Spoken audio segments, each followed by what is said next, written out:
Muy buenos días a todas y todos.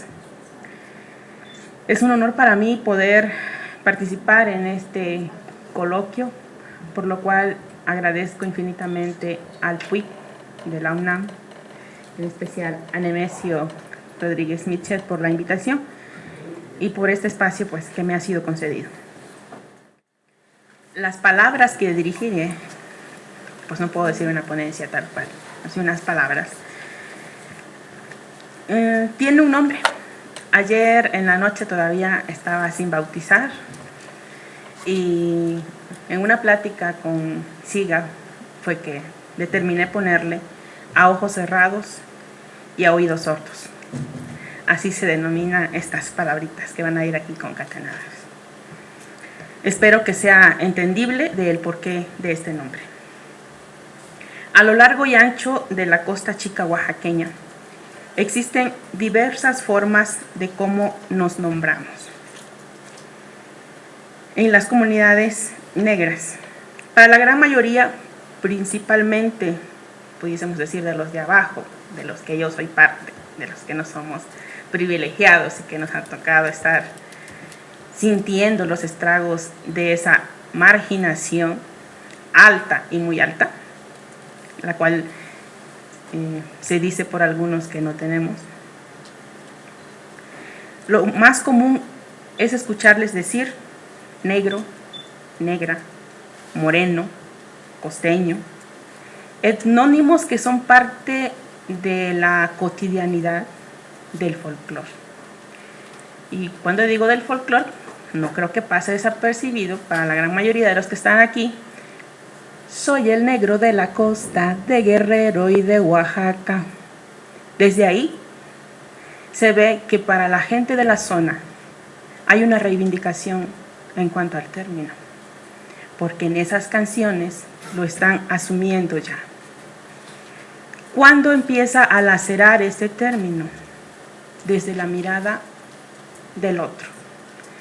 Entonces ya me empiezo a sentir tal vez un poco incómodo, porque el otro me está diciendo que eso no es correcto. Y entonces ya uno va viendo otro tipo de acciones, sobre todo cuando sale del área de confort, cuando se traslada hacia otra comunidad, como lo dice Tania, que ella ha sido discriminada y que ha tenido actos de racismo, principalmente dentro de los aeropuertos o al trasladarse de un estado a otro, lo cual yo he vivido en carne propia en un montón de ocasiones. Y por esa parte la entiendo. Pero hasta ahora eso no ha hecho que yo niegue mis raíces y que yo niegue quién soy y que yo niegue esa identidad, la cual para mí está bien clara y que es negra. Dentro de este mismo grupo, algunos se denominan indio negro, negro indio o afromestizo. Yo de boca de mi papá lo he escuchado, dice. Mi familia por parte de mi papá viene de Putla, Villa de Guerrero. Son indígenas mixtecos. Pero por parte de mi mamá es parte de la llanada. Entonces, soy negro, pero también soy indio. Esta identidad que siento que no se ha explorado mucho y que se ha centralizado solamente dentro de lo negro y que pudiese ser también un objeto de estudio y que tal vez es donde nos encuadraríamos la gran mayoría. Pero eso no quiere decir, entonces es mestizo.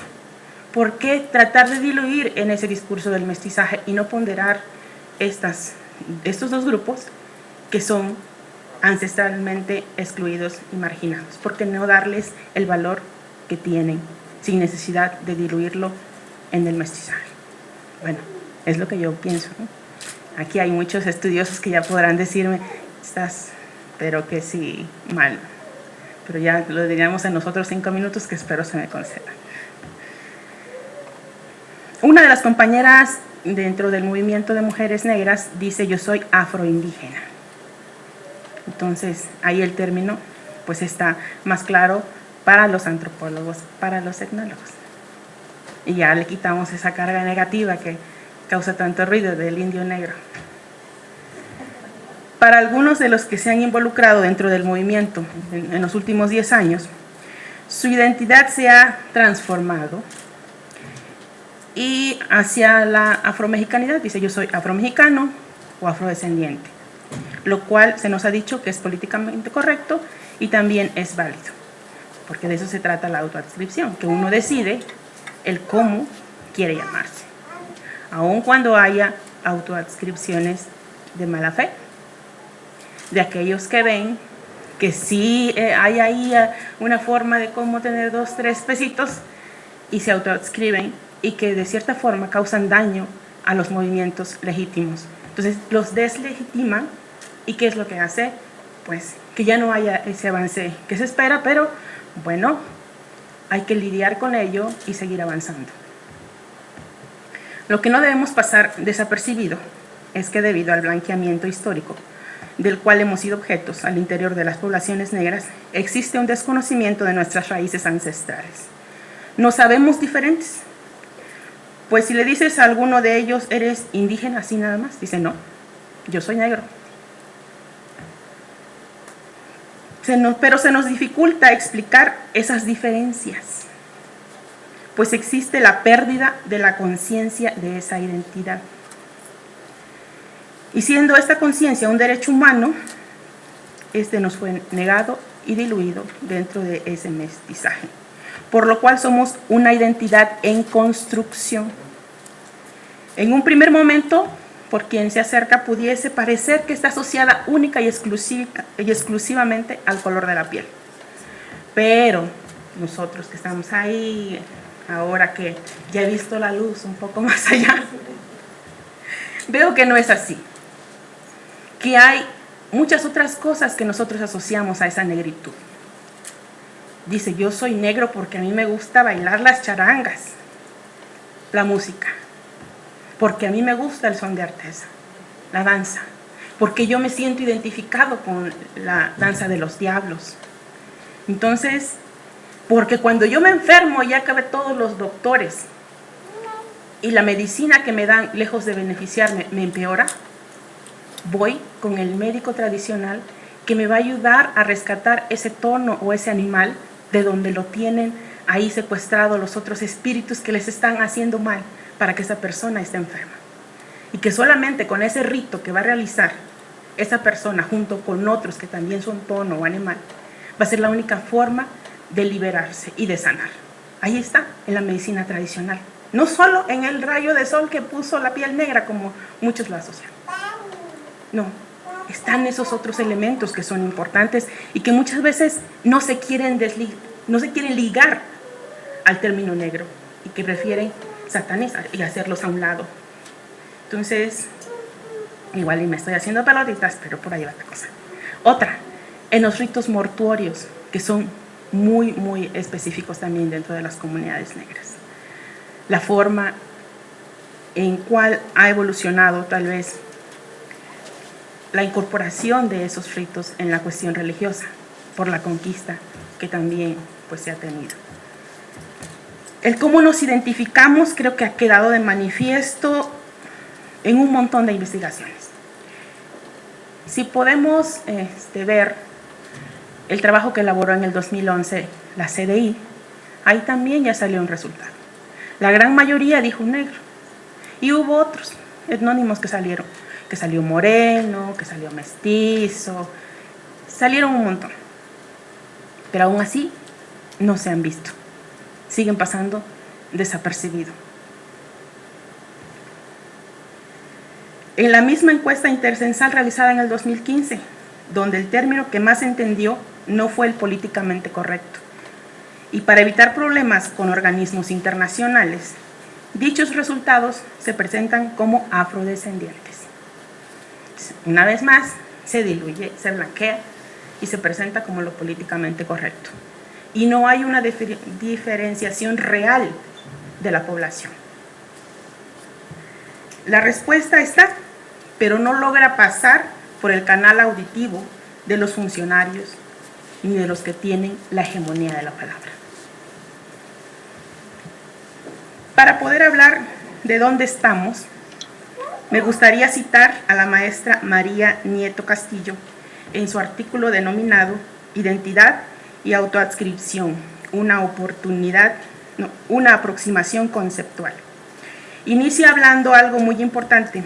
Claro, ella hace referencia a la población indígena y dice: los pueblos indígenas no fueron considerados históricamente en la evolución de la Constitución, sino derivado del movimiento social que se generó con el Ejército Zapatista de Liberación Nacional.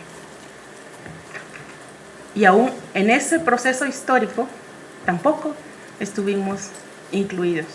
Entonces, ni en la primera Constitución, ni en la de 1917, ni en las reformas que se han ido dando.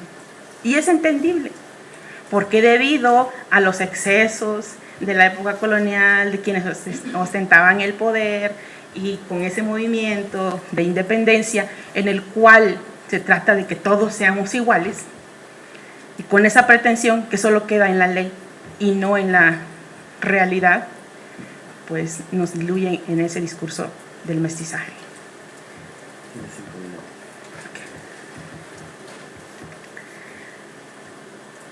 Y al igual que los indígenas, pues no estamos siendo incluidos, por lo que aún seguimos pugnando por ese reconocimiento constitucional, pero para que esto se dé, dicen, son necesarios datos censales.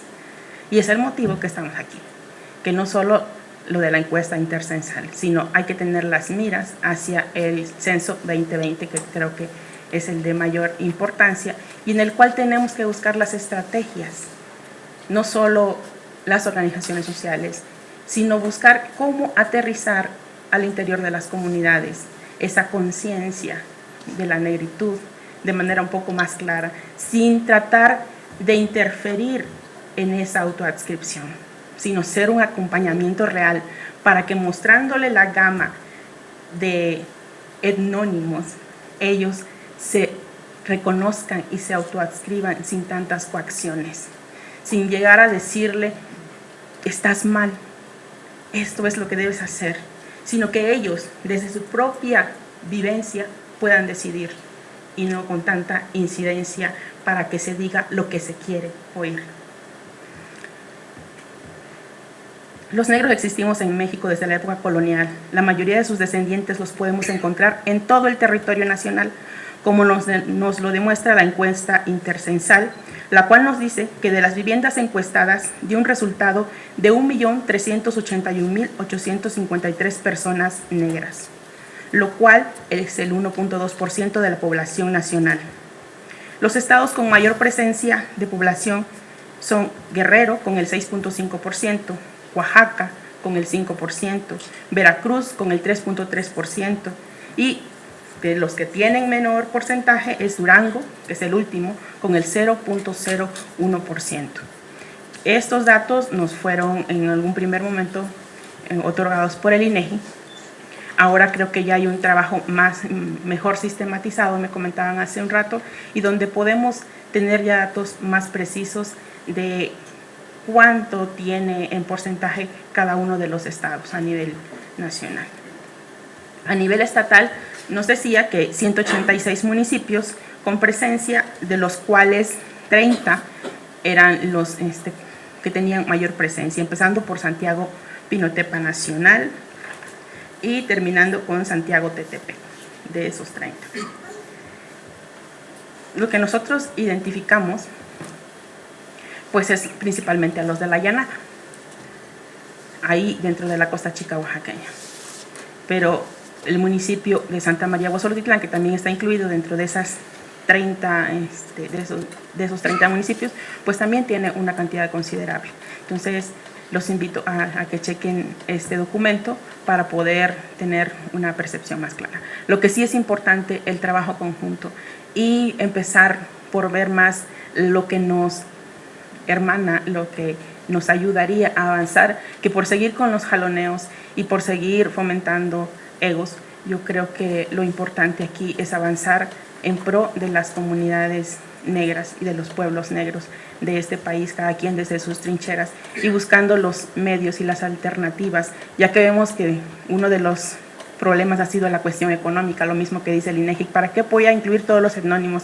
Eso sería muy difícil porque no se entendería, porque hay muchos de ellos que son utilizados de una forma pues diferente. Por ejemplo, moreno, que está asociado más a la cuestión de la piel, entonces ahí no va a arrojar nada, solo nos va a dificultar la encuesta. Entonces, ¿cómo plantear una pregunta que sí sea capaz de captar la población y la realidad de los pueblos negros dentro de la nación? Creo que ese es el trabajo más grande que se tiene, y sobre todo volver a pedirles a los estudiosos que pues busquen también las formas de quitar esas cargas negativas de algunos de esos etnónimos, principalmente del negro, que aún contra la corriente ha demostrado que es con lo que la mayoría se identifica, y que creo que también sería una forma de reivindicar la memoria de todos esos negros que murieron en los palenques, que murieron en las minas, que murieron haciendo trabajos forzados, y por aquellos negros libertos que tuvieron que irse hasta la montaña en el cimarronaje para poder salir adelante. Yo creo que esa sería una de las mayores reivindicaciones para sus descendientes. Gracias.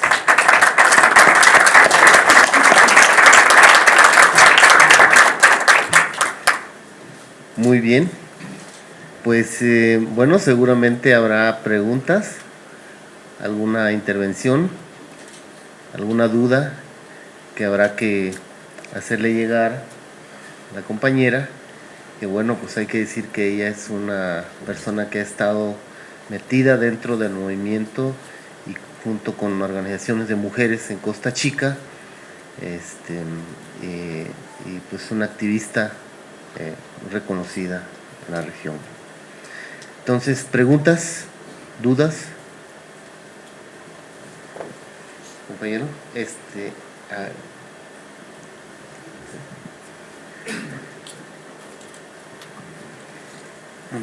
Muchas gracias por la presentación. Me llama mucho la atención esa conexión que estableces entre lo negro y lo indígena, y tal vez también es como una pregunta para el compañero anterior. Tanto Chiapas como Oaxaca han tenido historia de politización, ¿no?, de las identidades indígenas. Entonces, pues quisiera preguntarte en qué contextos tú ves, en qué tipo de sectores donde se produce más ese híbrido entre lo negro indio o lo indio negro que tú llamas. Pues creo que si lo analizamos de manera muy detenida es en toda la zona. Pues convivimos con los mixtecos principalmente, lo que es mi caso. Entonces, al estar ahí en el mismo territorio, pues es difícil que no haya ese intercambio. Entonces, querer decir que no hay esa mezcolanza, pues sería absurdo. Y la razón por la cual ese título se decidió, no, porque en realidad la ponencia es más formal y más académica, pero es muy importante el sentido y el contenido del título. Porque iba a haber muchos estudiosos aquí. Traté, en la medida de mis posibilidades, de que fuera un discurso, pues, más o menos. Si estuviera en mi pueblo, pues utilizaría otro tipo de palabras.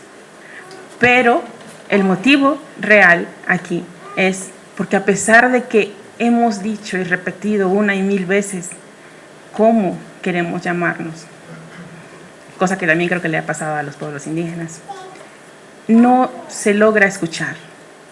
Porque a pesar de que nuestras carencias son grandes, son evidentes, no se logran ver. Porque a pesar de que se han hecho un montón de estudios en la zona, porque a pesar de que se han hecho documentales, seguimos inmersos en la invisibilidad. Y si vamos con algunas personas y le preguntamos, ¿sabes que hay negros en México?, te van a seguir diciendo que no. Entonces, seguimos en esa invisibilidad, a pesar de los trabajos que se han hecho y que son, pues, loables y aplaudibles, pero no se ha logrado avanzar más allá. Seguimos en la invisibilidad, seguimos en la negación, y eso se ve reflejado como ya lo dije, en los actos de discriminación que sufren muchos de los que forman parte de esas poblaciones negras. Por eso, a oídos sordos. Bien. Sí, el compañero, nada más, si puede mencionar su nombre y de qué institución o de qué agrupación viene. Sí, buenos días. Mi nombre es Joseph. Vengo, digamos, de parte del programa universitario de estudios de la diversidad cultural. Bueno, quizá no es tanto una pregunta, o sí una pregunta y un comentario. Bueno, me agradó la ponencia de la maestra Juliana y también de Juan González y Benjamín Lorenzana. Creo que se pueden complementar las participaciones en diferentes aspectos. Bueno, esta cuestión de la autonegación creo que está siendo como un punto en común de la negación de la identidad, ¿no? Esta idea de querer invisibilizar también esta identidad como llámese indígena o llámese africana o afrodescendiente, para evitar la discriminación, ¿no? Para evitar esto, que también por ahí lo planteaba un representante de la Asociación México Negro, me parece, que la encuesta del INEGI de 1.4 millones realmente no era incluyente, sino que excluía a un montón de afrodescendientes, ¿no? En todo el país, para precisamente evitar, digamos, la discriminación. Y como bien mencionaban, pues la población afrodescendiente no nada más está en las costas, está pues, en todo el país, también está en las ciudades. Tan solo aquí en la Ciudad de México es muy fácil advertir, por ejemplo, en colonias como Tacubaya, hay mucha gente que tiene estos, digamos, este origen de la Costa Chica, toda esta parte, y también donde se acentúan más los rasgos ya sí más como africanos, ¿no? Por ejemplo, el cabello ensortijado, ¿no? Esos rasgos que menciona Aguirre Beltrán. Y también, por ejemplo, en zonas como Vallejo, también me ha tocado ver que hay como mucha gente, bueno, pobladores, bueno, afrodescendientes, que también creo que no se ha investigado mucho, por ejemplo, de las poblaciones afrodescendientes en las ciudades, ¿no? Por ejemplo, en la Ciudad de México. No sé si podrías, no sé, decirnos algo de investigaciones sobre el tema, ¿no? Pero en las ciudades de poblaciones afrodescendientes. Y bueno, para la cuestión que dicen, que mencionan, de que el color no puede ser digamos, un rasgo definitorio de identidades, yo coincido plenamente porque eso da pie para el racismo y discriminación, etcétera, ¿no? ¿Qué elementos teóricos han visibilizado para poder entonces entrarle no desde el punto de vista de la cuestión fenotípica, sino, como decía por ahí, me parece un antropólogo, Frederick Barth, mencionaba como tipos de organización, ¿no? Entonces, ¿qué elementos como para poder checar esa cuestión, de no basarse nada más en el color de piel? Gracias. Vamos a escuchar las otras preguntas para darle oportunidad a la compañera que pueda responder. Buenas tardes, yo soy Emiko Saldívar y soy profesora de la Universidad de Santa Bárbara, California, Santa Bárbara. Bueno, aprecio mucho tu presentación, Juliana, además el análisis se me hace muy rico. Y hay, sobre todo esto que trae esa coalición, que es la parte afroindígena o negro indígena, que es uno de los datos más, creo, de los tantos datos que saca la Interseccional, es un dato muy importante. Y esto, o sea, una de las cosas que he notado de que ha habido poco análisis, lectura de lo que los datos nos están diciendo. O sea, usamos el 1.400.000 y ya de ahí no nos movemos.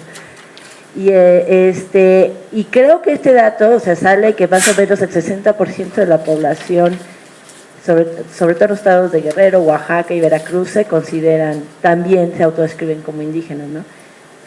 Y esto me preocupa un poco, la parte que me preocupa es que muchos de los argumentos que se usan para articular por qué necesitan ser contados y por qué hay ausencia de programas de atención directos, ¿no?, hacia la población negra, se usa como contrapeso, vean cómo a los indígenas sí les dan y a nosotros no. Entonces creo que es mucho más complejo de eso. No estoy diciendo que no haya este fenómeno, pero que eso quiere decir, según el dato, que por ejemplo en la Costa Chica el 60% de la población que se autoascribió como afrodescendiente también dice que es indígena. Entonces estamos diciendo que solo un 40% no está en el mundo de lo indígena, que también es sujeto que pueda ser sujeto de atención, porque ya hay programas diseñados para esa población. Entonces, lo que quiero decir es que creo que en lugar veo una narrativa peligrosa en esta atención de que ellos reciben lo que nosotros no recibimos. Creo que al contrario, aquí está hablando, este dato está diciendo que hay que pensarlo más como una alianza, como historia de esta región tiene una historia que está totalmente cruzada por las dos vertientes, la negritud y el ser indígena.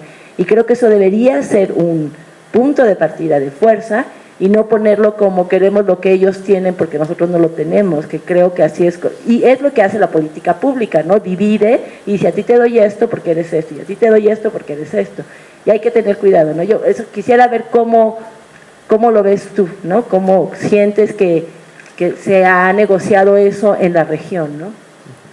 No sé si parece que la compañera de en medio quería plantear alguna, ¿no? No, bien.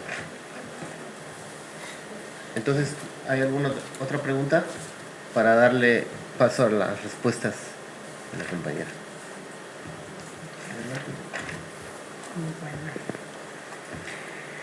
Los elementos creo que mencioné cuando dije que es más allá del color de piel, que es la danza, que es la gastronomía, que es la medicina tradicional, que son incluso algunas actividades económicas, porque la mayoría de los que se autoadscriben como negros se dedican a la pesca. Las mujeres, yo las he visto en su mayoría ahí asando los pescados, saliendo a venderlos. Entonces, el hecho de que se dedican también a la ganadería, hay muchos elementos más que tal vez no han querido verse, pero que son parte de. Y que ser negro no solo es color de piel, es una cuestión cultural.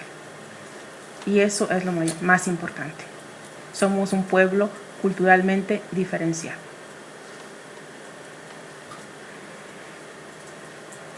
Lo otro, respecto de esa autoadscripción, la encuesta intercensal fue una muestra. No podemos tomarlo como un dato que si fuese de un censo. Es importante lo que arroja, porque digo, estamos dentro del mismo territorio y hemos hecho ese intercambio, nos hemos relacionado y es importante ponderar las dos cosas. Sin embargo, para poder ya, en cuestión de política pública, dejar de estarnos peleando, es necesario un trabajo al interior de las comunidades para que puedan descubrirse y a partir de ahí ya tener datos más duros. Y ese es el trabajo que nos queda de aquí al 2020.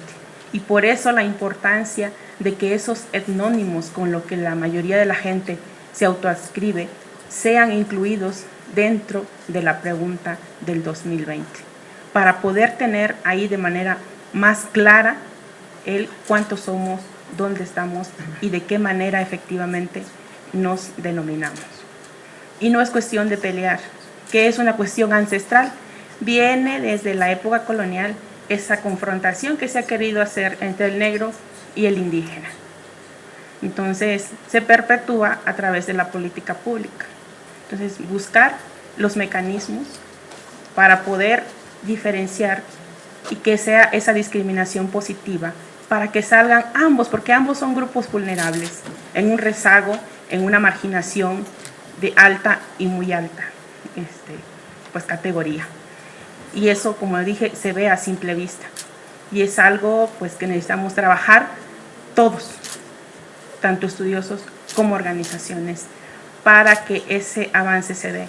Porque vemos que en este país hay que estar constantemente exigiendo para que puedan ser oídos los reclamos legítimos de la población.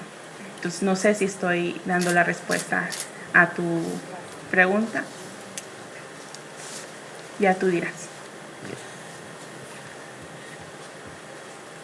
Bueno, pues si no hay alguna otra pregunta, vamos a brindarle un aplauso nuevamente.